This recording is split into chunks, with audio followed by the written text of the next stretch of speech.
What up, everybody? Welcome back to the Dragon's Lair. My name is Wade. I'm your host. Now, you might be saying, hey, Wade, you've said you're going to make all these Warhammer 40k videos. Where are they at? Well, today we're going to do our first video. I don't know how long it's going to be. We're going to give it a test shot. So, I play Tyranids, Imperial Guard, Necrons. I am heavily looking at Leagues of Votann, and I'm really excited about Khorne.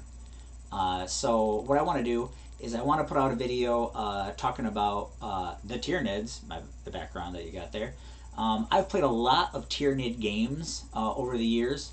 About 2 years ago, sometime during pandemic, I started playing Tyranids in a crusade with my friends Colin, Justin, and Charlie. I had a lot of fun. I did really well. I started winning games then. I've been playing for 15-20 years with Colin and Justin, and I started winning games then. Obviously, we have a new codex since then, and there's all sorts of great and wonderful things. I think it's a wonderful time to be a NID player right now. I do want to say this to everybody watching, though. I do not tournament play. I don't competitive play. So there's things you're going to hear about in my lists. There's things you're going to hear me talk about that is not like super specialized so that it's competitive for tournament play. I'm not about that. Optimized is what I meant to say. I'm not about that. I want to play well. And a big part of that is trying things that you've never tried for me. Trying things you've never tried before. Doing characterful, story-driven things. Being a good loser. And a good winner. I want to do well. I've spent a lot of money on this. I've spent a lot of time on this. So I just want to play good games and have a good time. That's all I want to do. Even if I lose, playing a good game, not just getting tabled in turn one. I just want to play good games. So, Hive Mind, I'm talking to you today, and anybody who is interested in learning more about Tyranids. There's so much to talk about. I want to break things down. And I want to show you what I do and talk to you about some strategies and some possibilities. And so what I want to do is I want to do videos about each one of the units. My video is intended for people who don't know very much at all, who are interested in getting in, or people who just got into Tyranids, mid-level experience, and then some high-level experience stuff. I feel like it's high-level experience, at least, but maybe it's not.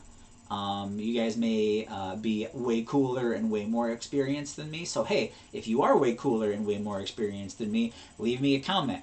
Share some wisdom, right? We're supposed to have a hive mind, right, where we all kind of connect and share battlefield experience and wisdom. So let's do that, because remember, the Dragon's Lair is about sharing things that we love. Let's stay positive, because I'm not going to put up with any negative shenanigans.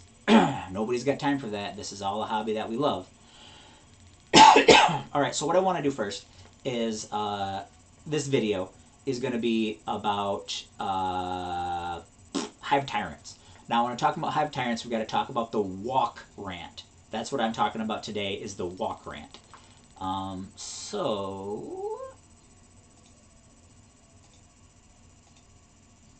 Oops. Boom. The walk rant. Okay, so for those of you who don't know, we call it the walk rant as a slang term because it is the walking Hive Tyrant. I love my walk rant.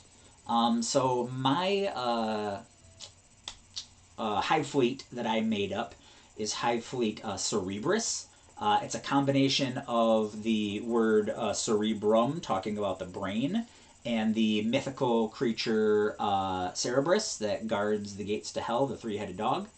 Because if you look at the other Hive Fleets, their names are Leviathan, Kraken, Behemoth.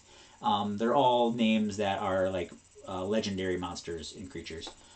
So I went with Hive Fleet Cerebrus. The kind of original idea behind Cerebrus was that it was tendrils of Behemoth, Hydra, and Kronos that had all accidentally kind of entwined and fed off of each other and then learned from each other and became its own splinter hive tendril. And then the 9th edition codex came out, and everyone started playing Leviathan. I am playing Leviathan, but for a characterful reason, okay? So I've always played my Tyranids heavy psionics. I love psionics. The Neurothrope is actually characterfully, like if I wrote a novel about my army and what they do and my Hive Fleet, what they do, then my Neurothrope would be my main character. He's technically the leader of my army. Take a look at my color scheme. I'm really sucky at holding things up for the camera here. But my inspiration was jungle bugs. So we've got the dots. There's different colored dots in there. This is my walk rant, like we've been talking about.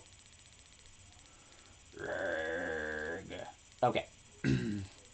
So this is my walk rant. I think he's wonderful. Let's get into it. So let's talk about stats for a second. Hive Tyrant's got great stats. So obviously we're talking about the top tier here. Movement 9 is great. From my experience, it will get you pretty much wherever you got to go to get line of sight or line of effect. Weapon skill 2, ballistic skill 2, wonderful. Strength 7, wonderful. Tough 8, it's one more than the fly rant, and I will do a fly rant in another video. But it's one more than the fly rant. Tough 8 is all you need. Because las cannons at strength 9 and everything like that. It's going to save you from most everything. Most everything. Then dealing with 12 wounds, 5 attacks. The way that we're going to do this 5 attacks is all that you need. Leadership 10, not that it matters because we're a synapse creature. And a 2+ save. The 2+ save is amazing. And like I said, I'm going to give advice for low-level experience, people medium and high. 2+ save is great because if somebody comes at you with an AP1 weapon, that means the save that you're going to have to roll is a 3+. And a 3+ is easy. You got that. And that doesn't degrade. The save doesn't degrade. The leadership, the attacks doesn't degrade. Awesome, awesome. Toughness, strength doesn't degrade. Its attacks are going to degrade, but weapon skill ballistic. But I'll show you how to get around that. So it's got a great stat block. I love the stat block. I think really the highlight of it for me is the tough 8, attacks don't degrade, and the save doesn't degrade. Wonderful place to be. Okay, so it says that it's outfitted with a monstrous bone sword, 2 scything talons, and a lash whip. I keep the bone sword, I keep the lash whip, and then I put a heavy venom cannon on there. But don't focus too much on the heavy venom cannon because we're going to replace that heavy venom cannon. So we take off 2 monstrous scything talons, swap that out for a venom cannon. Because the bone sword is amazing. Bone sword, so you're getting 5 attacks with it. You're talking about strength 10, which is so good. I mean, strength 10 is most of what you need. You're probably going to have, trouble with dreadnoughts and heavier super vehicles and stuff like that. But strength 10 is great. AP 4 is great. Okay, so if you don't know much about AP, how AP works, let's say, I'm just going to make something up. You have some sort of a Space Marine Terminator. I'm just going to guess. I'm not doing 100% facts. And let's say he's got a 2+ save, like this over here. So AP 4 is going to turn his 2+ save into a 6. Now, a Terminator Storm Shield probably has an invulnerable. That's not the point. The point is, if you're attacking somebody with a 2+ save, with the AP, 2 + 4 is 6, so now they have to roll a 6 in order to resist that weapon, getting wounded by that weapon, and that's rough. That's hard. Bone swords carve up characters. Bone swords mutilate regular infantry guys. Bone swords hack up heavy infantry or elite infantry. And you need that. You need something in your army that, okay, this is what's going to fight elite infantry. This is what's going to fight other characters. I'll show you in a later video my character killer, but this just makes the walk rant very durable. So Like I said, Bone Sword with Lash Whip. What does the Lash Whip do, you say? Right here. The bearer gains the Lash Whip keyword. Each time the bearer makes a melee attack, re-roll a hit of 1. Hit roll of 1. Huge. That's huge because... So your Walk Rant is weapon skill 2. That means he has to get 2s on his 5 attacks. He has to get 2s to hit. 2 is pretty easy to get, but if you accidentally rolled a 1 with your Lash Whip, you get to re-roll that. Basically, you should count on your Hive Tyrant, on any Hive Tyrant, getting all 5 hits. You should basically count on it. It would be a rare situation, and from lots of play experience, me and my friends have, Justin, Colin, and Charlie, we've basically been playing at least 1 game a month for 3 years, almost. And yeah, you know, holidays and snowstorms and stuff like that, you missed something. So maybe instead of 12 games a year for 3 years, it's been 10 games on average a year for 3 years, but that's still a lot of games, is the point. Some days when we get together, we play 2 or 3 games. They're smaller in points, but point is I've got the experience with the Hive Tyrant. I'm telling you what I see. Also, you know, since I'm talking about it, you should keep in mind it's a dice game. You're going to have games where your dice suck. You're going to have games where your dice do not come through for you. Everyone who knows me knows that I have a lot of rituals that I do with my dice. Now, I'm not getting crazy. I'm not talking about actual practical magic or anything like that. I respect my dice in a certain way. I treat my dice in a certain way with a certain amount of respect, love, and affection, and they do very well for me. Ask people who know me. My dice do very, very well for me. I treat them well, they do well for me. Cause and effect, whatever. Maybe you believe in it, maybe you don't. If you put it on a spreadsheet and mapped it out, I've got the evidence. Anyways, that's just what's right for me. I'm not telling you what's right for you. So instead of focusing on that heavy venom cannon, I'll jump into this now. I put the relic with him, the shard gullet. So that relic replaces the heavy venom cannon. And it is amazing. So the shard gullet is 36 inches. It is assault 3. So a monster can move. And, well, a monster can move and shoot heavy weapons anyways. But the point is your Hive Tyrant could advance in the movement phase and still fire that heavy venom cannon because it's assault. That's pretty cool. So it's assault 3. You're getting 3 shots. Once again, you're hitting on 2s. The Lash Whip won't help you. But you're hitting on 2s, which is pretty easy to hit with. Strength 12, which is hot. That's what you need against those Redemptor Dreadnoughts and stuff like that, which are the big scary Dreadnoughts that you see everywhere. At least I see everywhere. But that's what you need, Strength 12, to crack those big characters and vehicles and stuff like that. Here's the big deal. AP 5. AP 5. So if you're shooting at something that's got a 2+ save, that AP 5, you can't roll a 7.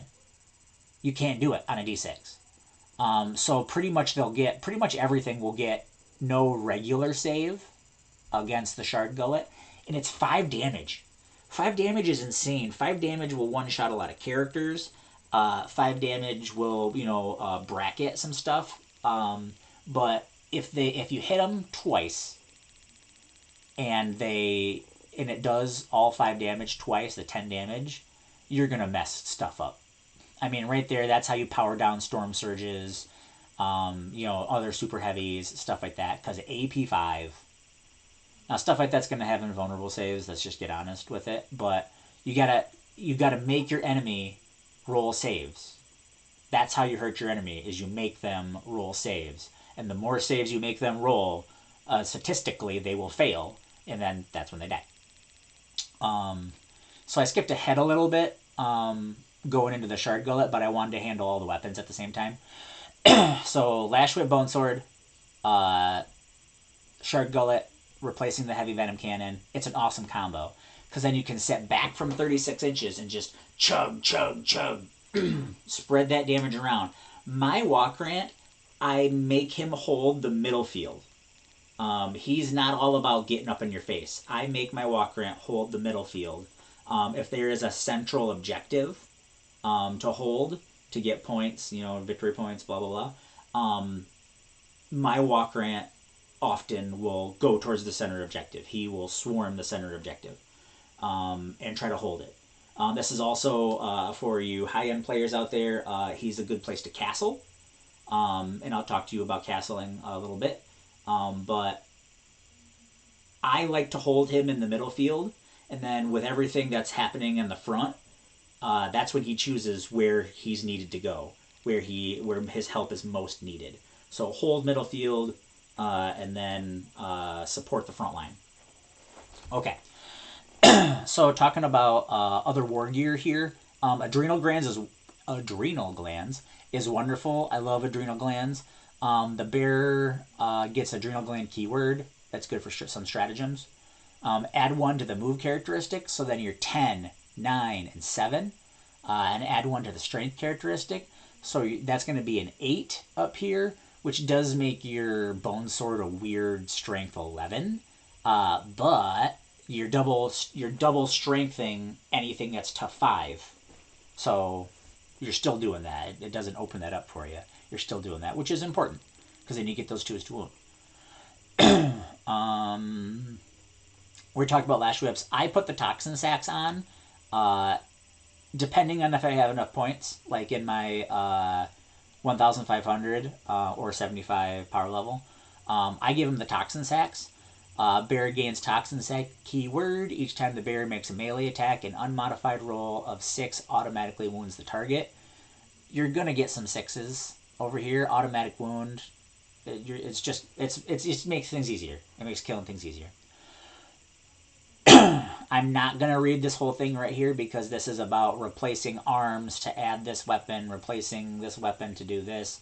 I already told you, bone sword, lash whip, heavy venom cannon. That's what I'm doing. Feel free to do your own thing. That's what I do. I'm telling you what I do. Okay, so let's get down into these special abilities. For those of you experienced players out there in the Hive Mind who've been Tyranid players for a long time, you get this. So maybe right now I'm talking to the people who are new, and that's cool, because we were all new at one point. I'm here for you. Synops is cool, because if you have Synops, or if you are in Synop, you automatically pass leadership. Ask anybody. That's one of the coolest things about being a Tyranid, is not having to worry about passing leadership. So if you're a Synops creature, everything within 6 inches of you is inside Synops. That's very cool. This is a good time to mention Synaptic Link Range, or SLR is what I like to call it a lot when I'm typing. So Synaptic Link Range is really cool because now Synaptic Link Range is 12 inches.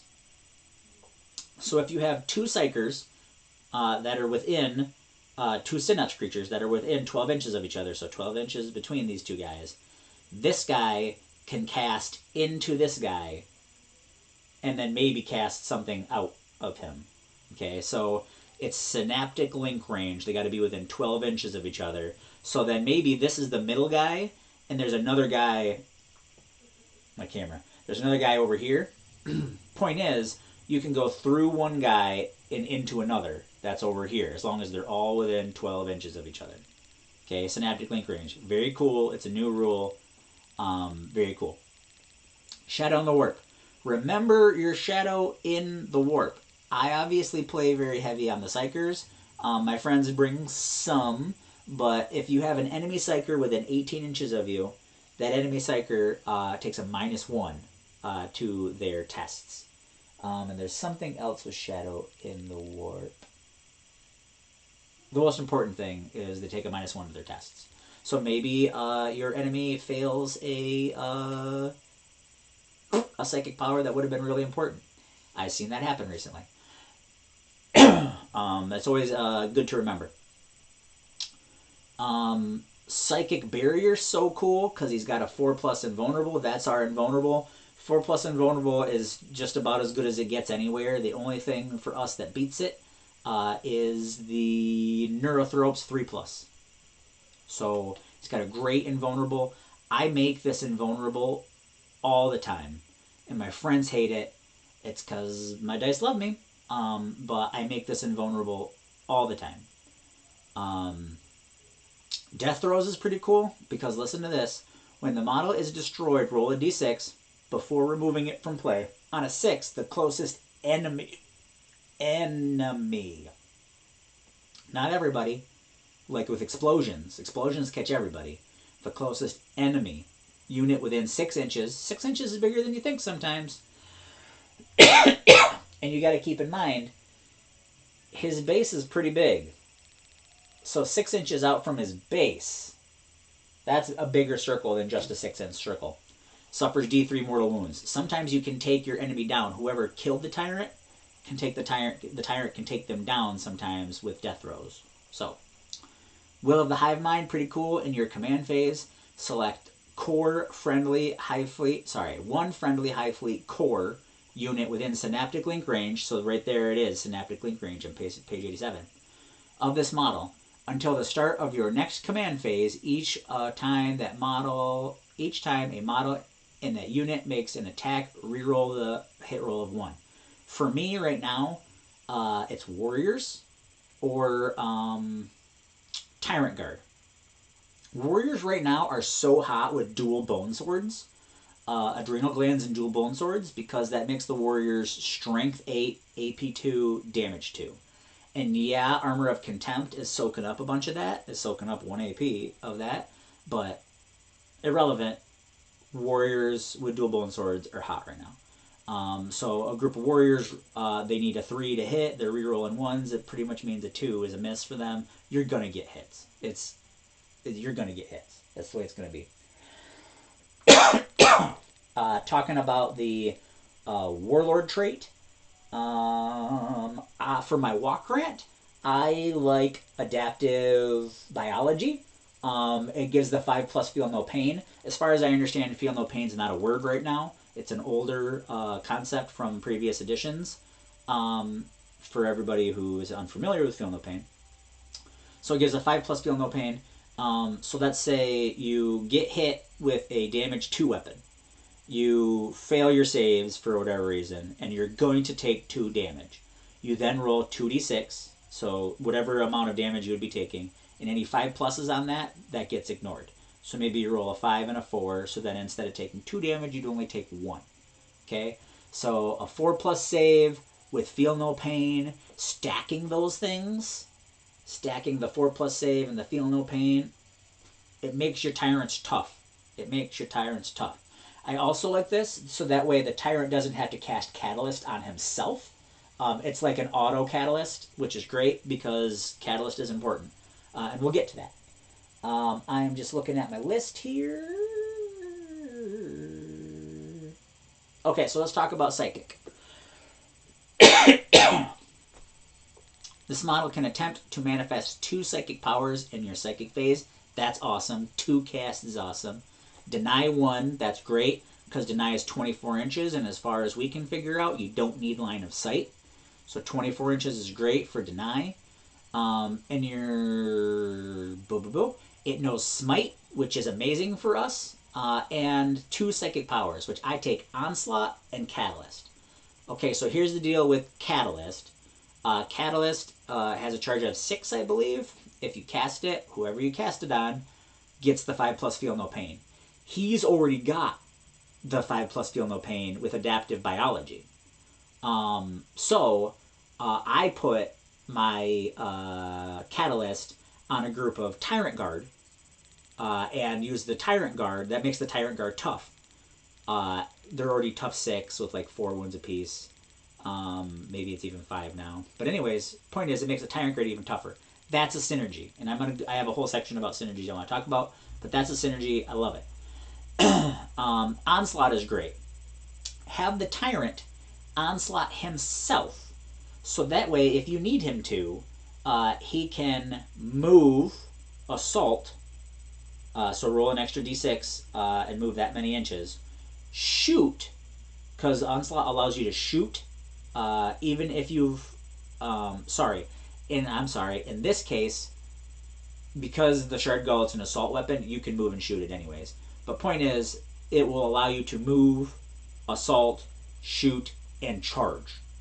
So he's already moving 10 because you've got the adrenal glands on him. Let's say you take an average roll of 3, you've moved 13, and then you can charge. That's really freaking good. And there's going to be no penalties in there. I think you'll get the -1 penalty for firing an assault weapon and having advanced. I think you'll get that. But once again, he's shooting at 3. It's not bad. It's not bad. Or if you don't need the assault, like me, I'll move up to the middle of the field, fire 3 times, torch off a smite, 18 inches. You know, the first casting of smite is 5, and every other casting of it goes up by 1. But smite's a great psychic power, and everybody hates us for it, and they should, because it's great. Going into keywords, Hive Tendril, Tyranids, you know, mine's going to be Leviathan. I'll talk to you about Leviathan in a sec. Keywords, monster, character, all these are pretty normal. Synapse, Psyker, Hive Tyrant. I skipped over Horn Chitin because Horn Chitin is crazy cool, and I'll go into that in a second. We've talked about synaptic link range. One thing I do want to bring up is because he's a Psyker, every Psyker in our army now has a synaptic imperative. So at the beginning of the battle round, so even if your opponent goes first, you have to declare a synaptic imperative. So that allows you to use the Zonothrope imperative. So if you get turn 2, you can use the Zonothrope imperative. The Zonothrope imperative gives all of the monsters in your army a 4+ invulnerable save, and everyone else a 5+. It's great. If you don't get turn 2, sorry, if you don't get turn 1, it's great. Now you should technically kind of be hiding in your deployment in case you don't get turn 1, so that you don't get shot off the table. But point is, it's great. I want to drop it in future rounds. I use a lot of monsters, and then I make monsters Synapse if they're not already Synapse to protect them with the 4+ invulnerable save. But it's great. So the Hive Tyrant Synaptic Imperative allows you to charge in the same turn that you fall back, which can be great because then you could leave a melee combat and join a different one, or you could leave a melee combat and then rejoin it to get your charge bonuses if you have any charge bonuses, if that's desirable. It's great. You're not going to use it every game. You might not need it in every game. And if you need a throwaway, it's there for you to throw away. Maybe you just need one more turn before you use the really good one that you've been waiting for. So if you don't really need it, use it as a throwaway. All those things are great. So that's a lot of stuff that's on the data sheet. I'll go into some other stuff now. So I use Leviathan. So Leviathan's big deal is it gives its Psyker units, its Synapse units, what's called synaptic control. And this is part of the reason why Leviathan is characterfully right for my Hive Fleet. Synaptic control is basically the Hive Fleet, the Hive Mind. The Synapse is so strong, they've got such a strong presence, the psychic presence of the Hive Mind, like coursing through their brains, that the Hive Mind won't let them die. It keeps them going even when they shouldn't be going. It allows them to fight on when they should be dead. So what that's manifesting is in what is being called transhuman, Tyranid transhuman, comes from the Space Marines. Basically, you have to roll, when you go to wound on a Synapse creature, you have to roll a 4, 5, or 6. So a strong weapon, let's say we're talking about warriors, a strong weapon might have wounded a warrior on a 2 or a 3. But because we're Leviathan, and because we're a Synapse creature, you have to roll that 4. It allows stronger weapons on weaker creatures to not do as much damage, to not be as good. So if you're playing an opponent that has a bunch of just crazy strong weapons, strength 7s and everything like that, strength 8s, it's not going to be that great. It kind of equalizes it down. And then things within 6 inches of your Psykers, of your Synapse creatures, are going to get baby transhuman, is another thing that is called. So it's a part of the synaptic control. You can't wound them on a 1 or a 2. That is important for Gaunts. Gaunts have a terrible toughness. It's either, I think it's 3. It might be 4, but I think it's 3. Anyways, the point is, I think they changed it to 4. But anyways, the point is, strength 6 or strength 8, whatever the point is there, or whatever the toughness value is, it makes it harder to double tough them, to double the strength of the weapon, to double their toughness to get the 3. So 1 or a 2, 2s might be out of the possibilities now because of baby transhuman. Might save your gaunts, might save some of your gaunts. And the longer gaunts live, the longer they can be in the way to stick people straight in the eye. I'm not currently using gaunts unless I'm playing a really big army, like a 3,000 point list. I played I think it was a 3,000 point list against Colin and Justin, and I think I brought 90 gaunts, which I've never done it before. I kind of did it to try something new, also as a joke.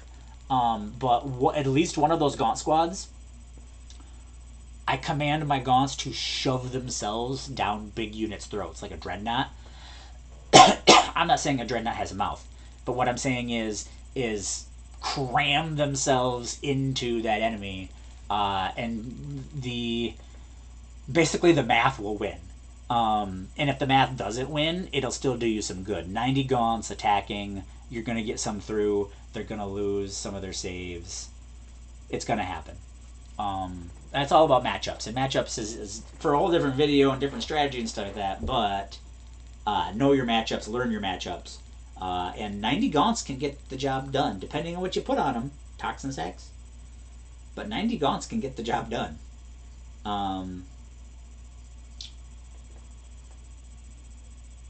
The other thing that comes off of that, so if you are playing Tyranids right now, you have to pay attention to your hyper adaptation. I like the Leviathan reroll, but I don't take it. I take the other option, which is one of the other options, which is Relentless Ferocity? No, that's the Synaptic Imperative. The hyper adaptation is Unstoppable Swarm. It basically makes it so everything in the Hive Tendril ignores movement penalties for charging and movement. Crater, no big deal. Ruin, no big deal. Wall, no big deal. If you can walk through it or walk over it, you are not hindered by it in any way, shape, or form. It's amazing. 90 gaunts running flat out, advancing all on turn 1, ignoring terrain. They're going to get there. It makes it easier for you to charge. It makes it easier for you to get in close combat. It makes it easier.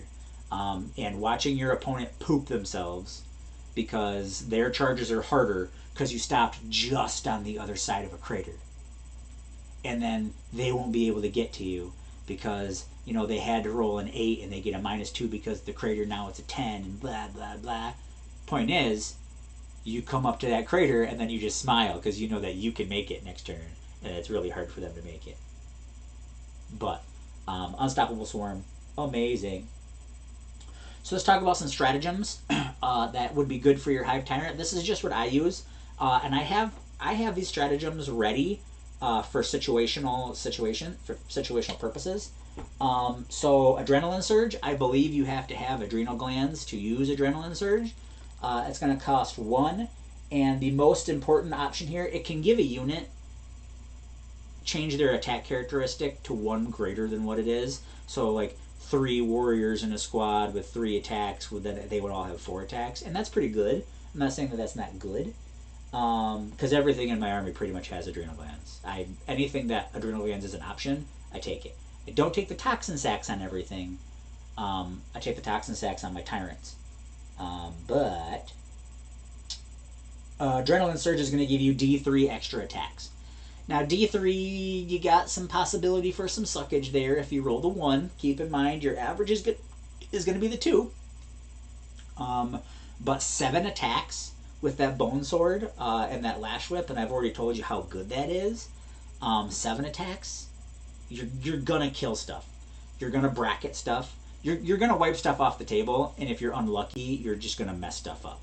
So, best case scenario, very likely, murder. Straight up murder. Medium case scenario, really mess stuff up. Worst case scenario, hurt them badly. There's no lose. So Adrenaline Surge is good. I'm going to save my favorite for last. Rapid Regeneration, 1 point, gain a D3. Once again, it's a D3, so you could get the suckage of the 1. You should count on the 2. Sometimes you're going to get that 3, but here's the important thing to hold on to it for.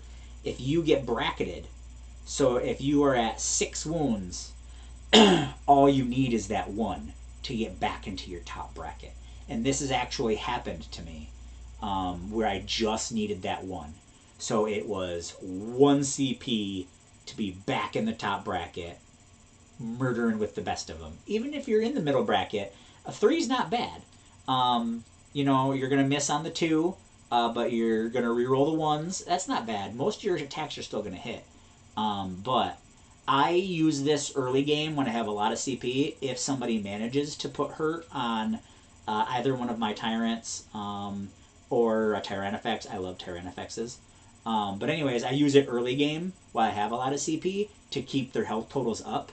And then I sort of hold it and use it middle to late game to bring things back up to the top tier. So I'll probably use it twice a game, maybe 3 times. I won't necessarily use it every turn, but generally as a player, I don't blow all my CP in the beginning. By turn 3, I've usually used most of it, because I play shooting-ids, I assault, and my first 2 turns are usually shoot and assault, and then my 3rd and 4th turn is heavy psionic, because the killy stuff is either dead or it has killed. The melee combat stuff, the 2 tyrants that I usually use, will go into the other one later. The 2 tyrants that I usually use are usually still alive, but they're engaged, they're doing something, they're focused on winning the game. And that's when my Neurothrope and my Zonothropes come in handy. And we're going to do Zonothropes and Neurothropes. Don't worry about it. Right now I'm just doing all my HQs. I'm going to go with my HQs, my elites, my troops, my heavy. You're going to get to see my whole army eventually and how I play it. Shard Lure. Shard Lure, very cool. Use it. Okay, so it costs 1. It's after you hit an enemy with ranged. Okay, so remember, 36 inches on the shard gullet. 36 inches on the shard gullet. Okay, so you hit somebody. You just have to hit them. You don't have to wound them. But anyways, anyone who rolls a charge against the unit that you hit gets an extra d6 on the charge range, and they remove one of the d6s. So you're going to roll 3d6, and you're going to take the 2 that you want. Keep in mind, with Unstoppable Swarm, stuff's not slowing you down. Okay? Now, obviously, buildings, like actual buildings, can stop a tyrant because he's a monster. Okay? I like the days where we could walk through buildings, but whatever. That's just where we are right now. But keep in mind, now you possibly can move, advance, shoot, psychic into the same unit, and then charge them with a really good chance of hitting them. I mean, it all depends on the distance, but you're talking about, let's see, a move of 10, an average advance of 3, so 13, and then if you rolled 3d6 and got to drop the lowest one, let's just say, and you rolled a 3 and a 4, because statistically average, 7, that's a charge of 20. It's a charge of 20 inches that you moved, advanced, shot assault weapons at, possibly psychic with a smite, and then charged. That's huge. That's huge. That is pretty strong Alpha Strike, in my opinion. And some people love Alpha Strike. I'll do it if I have to. And then here's what I'm going to finish up with the Alpha Strike. And this is my stratagem that I love. All my enemies hate it. I think it's one of our best stratagems that we have for a Tyrant. It's called Trample Charge. You have to have the Horned Chitin keyword. I told you we're coming back to this. You have to have the Horned Chitin keyword on you roll a d6 if it's a monster. On a 2 to 4, you deal 3 mortal wounds. On a 5 to 6, you do d3 plus 3. So potentially, you have moved, you have advanced, you have shot them with the shard gullet, you have smited them, then in the charge phase, you horn chitin them, then you get your attacks. You could melt great units with that. because the Shard Gullet is going to wound and do a ton of damage. The Smite mortal wounds or mortal wounds are going to go through most likely. The Horn Chitin attacks are mortal wounds. You could Alpha Strike Redemptor Dreadnought. You're going to have good rolls and everything, and line of sight and everything, and 20 inches, and all that stuff's got to line up. But you could Alpha Strike a Dreadnought, Redemptor Dreadnought. It's so freaking cool. It's so good. That's a lot, but for 1 CP, all those wounds, and if you roll the 5 or 6, you should count on 4 to 5 mortal wounds. You're doing a ton. You're doing a ton. Talking about synergies and pairings, I think the best synergy is Tyrant Guard. And I'm not going to go into Tyrant Guard right now because they're an elite choice, but they're tough. You get 3 of them, and they provide a very specific rule. It got changed in the data slate, so now they provide Lookout Sir. Because normally you can only provide Lookout Sir for a character with 9 wounds or less. Tyrant's got 12. Look up there, it's got 12. Okay. Their Tyrant Guard rule that they have allows them to do Lookout Sir for Tyrants. Okay. So because he's got the Hive Tyrant keyword, they can Lookout Sir for him, which means nobody can shoot your Tyrant as long as the Tyrant is not the closest unit to them. So if the angles or whatever, somebody else is closer, the Tyrant can't be shot at. So that means you can put the Tyrant Guard 1, 2, 3 in the middle of the field, out in the open, and put the Tyrant behind them, and nobody can shoot the Tyrant. They got to kill your Tyrant Guard first. So since we're talking about synergy, that's where you put Catalyst on the Tyrant Guard. So they get the 5 up, feel no pain. It makes it harder to put wounds on them. They're a tough 6. I think they're a 2+ save. Don't quote me on that. And they've got 5 or 6 wounds apiece, I think, right now. It's either, I think it's 4, but it could be 5. We'll go through it in the video that I do about Tyrant Guard. But anyways, here's the point. 3 models, like 4 wounds apiece. They're tough. You put the Catalyst on them, you make them tougher. It's a great option. They're not terrible in close combat. If I've got the points, I put Crushing Claws on them, which I feel it makes them pretty good. Crushing Claws makes them pretty good. And this is where you start to stack things up, because the Tyrant puts Catalyst on them, and then you use the Will of the Hive Mind, because Tyrant Guard or Core use Will of the Hive Mind on them, so they reroll 1s. So the Tyrant's in the middle field holding the middle objective, or being in the middle of the field if there are no objectives, just shooting at people, trying to minimize things, manage things. I often charge my Tyrant Guard in to tie something up, or charge my Tyrant Guard in and then charge my Tyrant in, and multi-charge and have them fight together. Keeping the Tyrant Guard within 3 inches of the Tyrant so that they make it so nobody can shoot at him.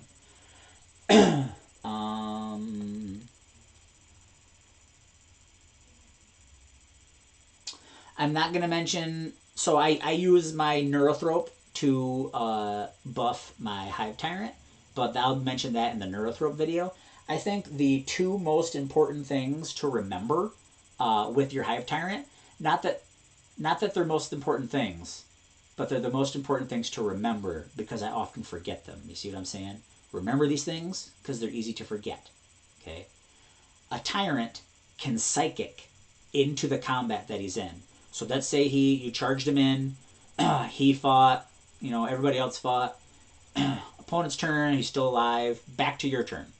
Okay? You can smite the unit that you are in combat with. That's huge. Okay? Because he's a monster, he can fire the gun into the unit that he is locked in melee combat with. Look at Big Guns Never Tire is the name of that rule. Look at that. I forgot that. So I played a game against Colin this last weekend, and my Tyrant and his Lord Discordant got into it. I forgot that I could have been shooting that Lord Discordant with my Shard Gullet. And I forgot. So that's what I'm saying. It's one of the most important rules to remember. You can shoot that gun against something that you're in melee with. You can psychic against something that you're in melee with. And that will really help you level the odds. Something that I haven't talked about yet that I need to talk about, I think it's called the unique organism. You can only have one Hive Tyrant per combat patrol. And in the newest data slate, they created a rule. I think they added it to unique organism. If you have a Hive Tyrant on the field, he has to be your warlord. I don't like that because characterfully in the storyline, in the story, my Neurothrope is my warlord. But I follow the rules, of course, because we got to. So then my Walk Rant is now my warlord. Everything in my Crusade force, because I love Crusade, everything in my Crusade force has a name. So my Walk Rant is called the Will. And usually everything's got a the in the front of it, except for my Neurothrope. Anyways, so my Walk Rant's called the Will. But yeah, that is my walking Hive Tyrant, my Walk Rant. He's at 9 power level. I'm going to bring up my Battle Scribe, which is now evidently discontinued. But I'm going to bring up my Battle Scribe and tell you what his points are. My Walk Rant's 215, which is a lot, in my opinion. It's a lot, but look at the bang you get for your buck, okay? The 4+ invulnerable, the 12 wounds, the attacks. He's super tough. He can dish out the damage. And he's an HQ choice. I love him. I think he's great. So Hive Mind, I'm going to post this video to you guys. Go ahead. Let me know what you think. Wade, you're spot on. Wade, you're wrong about this. Wade, have you considered this? Wade, what do you think about that? Wade, this is what I do. Give me some input. Do you have a different layout for your Walk Rant? What do you like to do? What do you think best? Is there a different Hive fleet that you think works great? There are days that I look at Gorgon, and there are days that I look at Behemoth. Those Gorgon's not one of the faster ones, but Behemoth is one of the faster ones, I think, and there's another one that's pretty fast. Everybody talks about the speed. I don't count on getting in combat until turn 2, so my turn 1 I sneak around buildings, and my turn 2 then I jump you. But let me know what you think. Let me know what your thoughts. What do you think about my build? I hope that this has helped you. I hope that this has maybe give you something to think about. I did not by any means explore all the options. I just tell you what I run and then what I think are the most important stratagems to keep in mind and use. But yeah, go ahead and let me know what you think. Hopefully this has been helpful. Maybe a new player who doesn't know anything about Tyranids, this has helped you. Maybe you're a Tyranid enemy and this has given you some perspective on how to fight Tyranids. That wasn't my intention, but maybe this has helped you. Hopefully some experienced players out there, you are picking up what I'm putting down and we agree on some stuff here. Go ahead and leave me a comment. Let me know what you think. The Dragon's Lair is all about sharing things that we love. I love Warhammer 40k. I've been playing the NIDS for a very long time. If you've been playing the NIDS for a long time and you remember those old crappy square-based Carnifexes that it was just a big blob with a mouth and 4 scything talons, I had some of those back in the day. The tyrants and warriors that looked like turkey monsters. They kind of look like Skeksis. Anyways, go ahead and leave me a comment. Give me a like. Give me a share. Tell somebody about us. I'm going to make more videos about my Fly Rant and my Neurothrope. I'm going to go through my whole army, what I usually take. I'm going to show you everything that I do. Hopefully this has helped you. I love sharing things that I'm passionate about with you guys. I understand that as an adult, you have probably a job and a family and kids and significant others and all sorts of stuff. So point is your time is valuable. So I want to thank you for sharing your time here with us at the Dragon's Lair.